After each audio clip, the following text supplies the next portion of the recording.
سلام علیکم دوستان عزیز. ما با همراه این روزبک فیضلی در پیش ماشین نشسته. از روزبک نگاه کیسا انا با همراه انا شوفیور سری خاصار رفته ایستادیم. سری خاصار من سری خاصار میرم مشراقی یار میرم.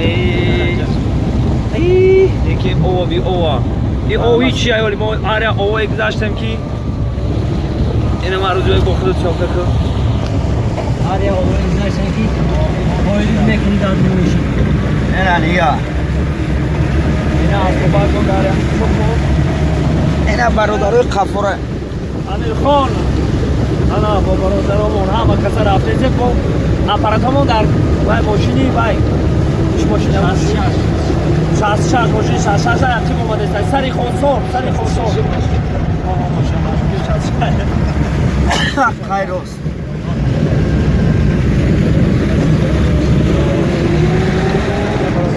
باد هوا رو بینید و در چون تپا و عیلا بینید این ماشینه که رفته کوازی نیوا پنج رویا در جای بالچ کدام تو شب باید براوا چرا میکنی او خیلی اسفالت خوبه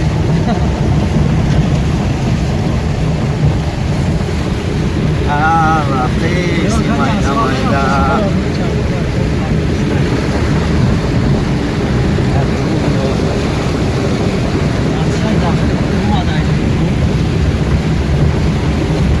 اینا برادرو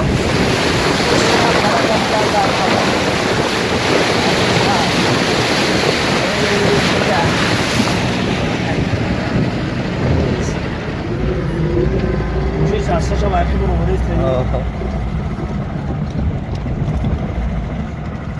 راشتی بگذاره اوه اون خیرسه سیم که خیرسه اینو برو خیرسه سیم که خیرسه ای رام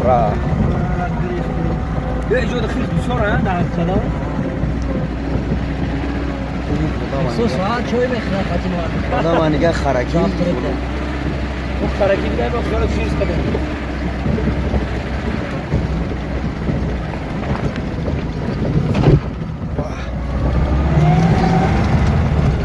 یک بار دیگر سلام خودمون به خلق سری خاصار میرسونیم. شخصیت میگذاره چی؟ شخصیت تیز میگذاره اون بگذاره نه برادرو این اپاراتمونه ای داو شک وارد ای انسامبل لیگا آبی سعید خال osona non خوردن هر روز شهر ده توی معرکه نه با از اون هم کشیدن ده کم انا دوستان عزیز ما قریب که سری خسرو رو نزدیک کردیم. البته این امیر خان تورات کیسه نه اینو برادرمون شوفیور در اونجا نماز خونده است. اینا روزبک فیضلی تورات کا اینا گو ما بعضو نماز رو میخونیم. نه بچه چه رئیس سری خسور مردم سری خسور سربلند باشند.